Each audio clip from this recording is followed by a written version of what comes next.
दोस्तों, कभी किसी भी व्यक्ति को कोई सी बीमारी ना होती, वो कभी बीमार ही नहीं पड़ता कोई सा व्यक्ति, तो इस दुनिया में क्या अस्पताल की जरूरत होती? क्या हॉस्पिटल की जरूरत होती? क्या डॉक्टर की जरूरत होती? क्या दवाइयों की जरूरत पड़ती? क्या बिल्कुल नहीं पड़ती। अगर कोई बीमार ही नहीं होता तो फिर दोस्तों इसकी आवश्यकता ही क्यों पड़ती? दोस्तों, यदि दुनिया में लड़ाई झगड़े नहीं होते तो फिर ये कोर्ट कचहरी, वकील, पुलिस, इसकी जरूरत पड़ती क्या दोस्तों? बिल्कुल नहीं पड़ती। यदि व्यक्तियों को ज्ञान की आवश्यकता नहीं होती तो विद्यालय महाविद्यालय की आवश्यकता होती या नहीं होती? हरगिज नहीं होती, कोई आवश्यकता ही नहीं होती यदि व्यक्ति को ज्ञान की, विद्या पाने की ललक ना होती। तो दोस्तों, हम यहाँ पर क्या देख रहे हैं? आपको क्या बात नोटिस करना चाहिए दोस्तों? यहाँ पर आपको ये देखना चाहिए, ये सोचना चाहिए, ये सीख लेना चाहिए कि कोई ना कोई सी समस्या है, कोई ना कोई सी समस्या है, तभी तो दोस्तों उसके हल के लिए किसी की आवश्यकता है। आज किसी व्यक्ति के पास में कोई पद है, कोई अधिकार है, कोई अधिकारी है, वो कोई सा प्रोफेशन है उसके पास में, कोई सा बिजनेस है। क्यों है दोस्तों? क्योंकि जमाने को वो समस्या है और उसका वो समाधान कर रहा है। यदि कोई डॉक्टर ये बोलने लगे कि बाप रे वो मरीज आ गया, उसका इलाज करना पड़ेगा, वापिस करना पड़ेगा, बिल्कुल मन नहीं है, तो दोस्तों क्या वो कभी एक अच्छा डॉक्टर बन सकता है? क्या अच्छा डॉक्टर हो सकता है क्या? बिल्कुल नहीं। क्यों? क्योंकि वो डॉक्टर ही इसलिए है कि व्यक्ति बीमार पड़ते हैं, मरीज होते हैं, उनको बीमारियां होती है, इसलिए तो वो डॉक्टर है। और यदि वो उसी समस्या से चिढ़ रहा है जिसके लिए वो है, जो उसके लिए रोजी रोटी है, जिसके लिए समाज को उसकी जरूरत है, और वो अपनी जरूरत को भूल चुका है, वो ये भूल चुका है कि वो किसी की जरूरत बन चुका है, वो जरूरत बन चुका है, तभी तो ये उसकी अहमियत है। और यदि इस भूल चुका है तो वो एक अच्छा डॉक्टर साबित नहीं हो सकता, उस प्रोफेशन में आगे नहीं बढ़ सकता। यदि कोई टीचर ये सोचे कि क्या है यार, रोज रोज की तरह वापस बच्चों को पढ़ाना पड़ेगा, क्या उलझन है ये, क्या परेशानी है, मेरा तो मन नहीं है पढ़ाने का, तो क्या दोस्तों वो एक अच्छा शिक्षक बन सकता है? क्या बिल्कुल नहीं बन सकता।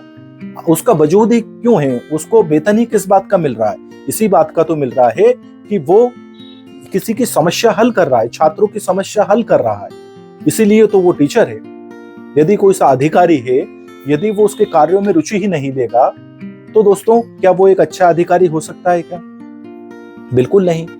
तो यदि आपके पास में कोई सा अच्छा सा बिजनेस है और उसमें चुनौतियां आ रही है, आपके पास में कोई सा पद है, कोई सा बिजनेस है, आप किसी सेवा में हो, तो दोस्तों आपका जो पद है, जो पोस्ट है, जो आपका बिजनेस है, वो इसीलिए तो है कि लोगों की समस्याओं का सॉल्यूशन आप कर पा रहे हो, इसीलिए तो आप सेवा दे रहे हैं। मैं मोटिवेशनल स्पीकर हूं, यूट्यूबर हूं, बोल रहा हूं, समझा रहा हूं, तो क्यों? क्योंकि समाज को इसकी आवश्यकता है, किसी ना किसी को इसकी आवश्यकता है, किसी ना किसी को प्रेरणा की आवश्यकता है, मोटिवेट होने की आवश्यकता है, एक ऊर्जा संचार की आवश्यकता है, कुछ बेहतर करने के लिए, जीवन में कुछ अच्छा करने के लिए, कुछ नया करने के लिए, जीवन को दिशा देने के लिए।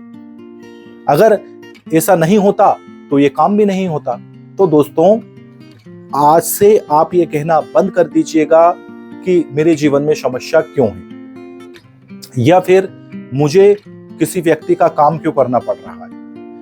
तो दोस्तों, इसको पॉजिटिव तौर से लीजिएगा कि आज मेरा जो वजूद है, जो मेरा महत्व है, मेरा जो इंपॉर्टेंस है, मेरी जो पूछ परख है, जो मान सम्मान है, पद प्रतिष्ठा है, क्यों है? क्योंकि मैं परमपिता परमेश्वर ने मुझे किसी की जरूरत बनाया है, किसी की आवश्यकता पूर्ति के लिए मुझे इस योग्य बनाया है, मुझे इस काबिल बनाया है। इसीलिए तो व्यक्ति मुझे याद करते हैं, इसीलिए तो व्यक्ति मुझसे मिलते हैं, मुझे खोजते हैं, मुझसे सलाह लेते हैं। तो दोस्तों, जितनी बड़ी समस्या का जितना बड़ा निवारण कोई करता है, उसका इतना ही बड़ा व्यापार होता है, उसका उतना ही बड़ा बिजनेस होता है। जी हाँ दोस्तों, आप सही सुन रहे हैं। जो जितना बड़ा प्रॉब्लम सॉल्वर है, वो उतना ही बड़ा बिजनेसमैन है। वो जो जितना छोटा प्रॉब्लम सॉल्वर है, जो जितने छोटे लेवल पर समस्या का समाधान कर रहा है वो उतना ही छोटा उद्यमी है, उतना ही छोटा व्यवसायी है।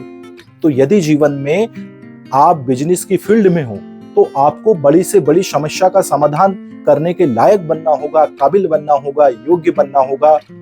यदि आप बड़ी से बड़ी समस्या का समाधान कर पाते हैं तो आप बड़े से बड़ा बिजनेस कर पाओगे। और यदि आपको बड़ी से बड़ी समस्या का समाधान करने में दुविधा होती है, उलझन होती है, तो फिर आप बड़ा व्यवसाय कैसे कर पाओगे। आप बड़े लेवल पर जनसमूह की समस्याओं का समाधान कर पाते हैं तो आप बड़े अधिकारी कहलाते हैं। और यदि छोटे लेवल पर ही जन समस्या का समाधान नहीं कर पाते तो फिर बड़े अधिकारी कहां से बनोगे। मैं आशा करता हूं दोस्तों कि इस वीडियो का मैसेज, पॉजिटिव मैसेज मैं आप तक पहुंचाने में सफल हुआ हूंगा। ये वीडियो आपकी लाइफ में वैल्यू एड करेगा। और मैं उम्मीद करता हूं दोस्तों कि आप चाहेंगे कि आपका और हमारा साथ यूं ही बना रहे। तो इसके लिए प्लीज इस वीडियो को लाइक करके चैनल को सब्सक्राइब करें। अभी के लिए इतना ही। जय हिंद।